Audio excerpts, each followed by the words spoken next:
What's new, Philip? How was practice? It's good.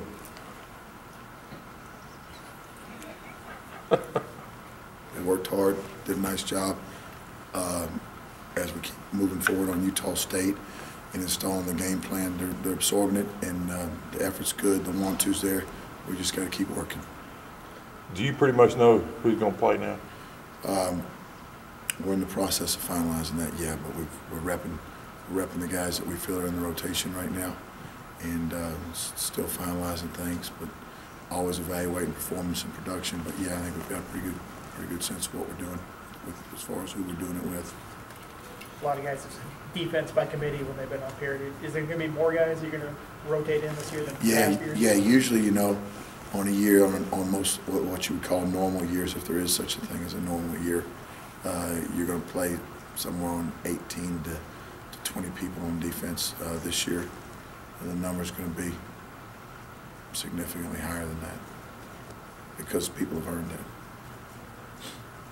We're playing so many young guys in fairly important positions. Let's get this straight. All positions are important positions. Okay, well, I just mean like second team as opposed to third team. Okay. Or whatever. Team, man. Thank you, Jay. Seriously, does it? I mean, those guys are obviously excited. You can tell that. Yeah, sure. Well, you know what? They ought to be, because their work is going to be rewarded with a chance to show where they are. And I think that helps a lot of things. I think it helps morale because, you know, we'd all like to say that everybody's going to prepare whether you know you're getting in the game or you're not, but in reality that's not the case with some kids. Some kids, if they know they're getting in the game, you're going to see a different level of attention to detail as far as preparation. And, you know, because you know you are getting in the game, not that there's a 1 in a blue million chance, but you are getting in the game and you can't let your team down. What do you like about Ryan White? What makes you think he's going to be a good one? He's getting better. He seems to have a knack for making plays on the ball in space. He's become more physical, and he's working at it. You know, he's not arrived yet, but I've seen a lot of improvement since last year, and that's the way it should evolve. You know. You mentioned playing, you know, a lot more people. I mean, because guys have earned it. Defensive line, it seems like every time Coach Felton's in here, he mentions a lot of names. Is that? I mean. Yep, that's exactly. Yeah. You're right on point with that.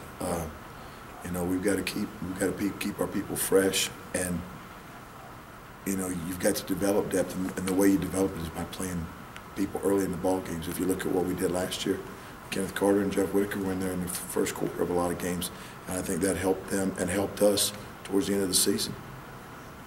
I mean, cornerback is such a technique-oriented position, and Ryan White hasn't played there a whole lot. Does he have to work very quickly to kind of get up to speed where he doesn't make a lot of footwork mistakes? Yeah, I mean, you know, because when you make mistakes out there, you're exposed. You know, if a defensive tackle gets reached and they go for 6 yards, not a lot of people see that. If a corner busts the coverage and they throw it for 80, everybody sees that. So the risk is a lot higher out there. But at the same time, you know, when you do something every day, it's up to us as coaches to present them with a plan where they don't have to do 8 million things, where they have certain jobs to do, and they can focus on mastering those crafts and doing those jobs, and that's what we're doing. Is there any concern about not being able to be as multiple as you'd like to be with so many young guys playing? There's always a concern of that, Philip, but you know, the old adage, it comes down to getting off blocks and tackling and doing things of that nature. That's what we're focusing on, and if we can get those things right, the tracking angles, the pad levels, the alignments, the where you're putting your eyes, all those things, we've got plenty enough to do to be successful. Tim, what have you seen from Utah State's offense? They do everything under the sun. They'll line up in anything from unbalanced wishbone to no backs and everything in between, so that there's a lot of diversity in their offense, and you know, they do a good job with it. Multiple personnel groupings, pace. I mean, so you got the whole ball of wax to deal with defensively.